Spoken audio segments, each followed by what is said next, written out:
কে ছিলেন সুলতান আলপার্সলান? কিভাবে তিনি সেলজুক সাম্রাজ্যকে পৃথিবীর একটি বিখ্যাত সাম্রাজ্যে পরিণত করেন?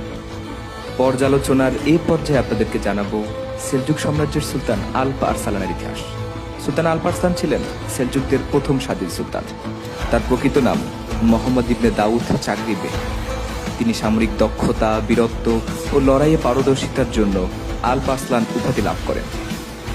তুর্কি ও তুর্কমেন ভাষায় যার অর্থ বীর সিংহ। প্রাথমিককালে তিনি তার চাচা তুগরুলবের সঙ্গে শিয়া ফাতিমিদের বিপক্ষে যুদ্ধ করেন।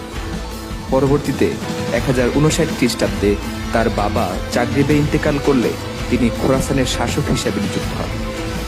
তার সময়ে তুর্কি উপজাতিরা দলে দলে মুসলিম বাহিনীতে যোগদান করলে তার পক্ষে আব্বাসী সাম্রাজ্যের পশ্চিমে হারানো রাজ্যগুলোকে জয় করে একটি সংঘবদ্ধ রাজ্য হিসেবে প্রতিষ্ঠা করা সম্ভব হয় এবং এর দ্বারা মুসলিম বাহিনীর সম্মান ও মর্যাদাও বৃদ্ধি পেতে থাকে।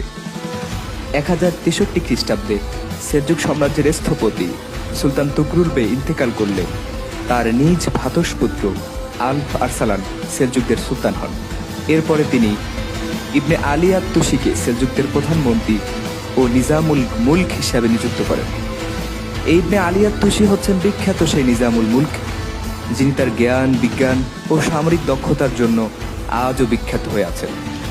সুলতান আলপ আরসালান সাম্রাজ্যের সুলতান হওয়ার পরে সাম্রাজ্যের বিভিন্ন জায়গায় বিদ্রোহের দানা বাঁধতে থাকে। তাই তিনি প্রথমেই বিদ্রোহ দমন করার সিদ্ধান্ত নেন। বিদ্রোহ দমনের ধারাবাহিকতায় তিনি প্রথমেই জর্জিয়া দখল করার সিদ্ধান্ত নেন, কিন্তু তা দখল করার ক্ষেত্রে তাকে বেশ বেগ পোহাতে হয় এবং তিনি ভয়াবহ যুদ্ধে জড়িয়ে পড়েন। অবশেষে আলপ আরসালানের বীরত্বের সামনে জর্জিয়াকে হার মানতে হয় এবং জর্জিয়ার শাসক চতুর্থ বাগরাত আলপ আরসালানের সামনে নতজানু হন।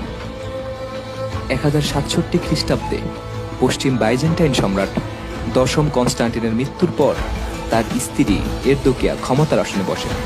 কিন্তু 1068 খ্রিস্টাব্দে রানী এরদোকিয়া বিয়ে করার পর নতুন সম্রাট হন চতুর্থ রোমানুস। নতুন সম্রাট হয়ে রোমানুস সেলজুকদের চিরতরে ধ্বংস করতে ইরান, খোরাসান ও সিরিয়া দখল করতে উদ্বুদ্ধ হন। এই উপলক্ষে তিনি তার সেনাপতি ম্যানুয়েল কমানুসকে সেলজুকদের পরাজিত করতে সিরিয়ায় অগ্রসর করেন।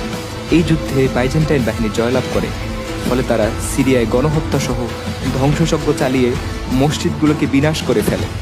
এই সংবাদ শুনে আলপ আরসালান ক্ষুব্ধ হয়ে তার সেনাবাহিনী নিয়ে প্রতিশোধ নিতে এগিয়ে আসেন। ইকোনিয়ামের কোনো এক স্থানে সেলজুকরা বাইজেন্টাইনদের লজ্জাজনকভাবে পরাজিত করে এবং সেলজুকদের হাতে বাইজেন্টাইন সেনাপতি ম্যানুয়েল কমানুস বন্দী হলে দয়ালু সুলতান আলপ আরসালান তার সঙ্গে শান্তি চুক্তি করে তাকে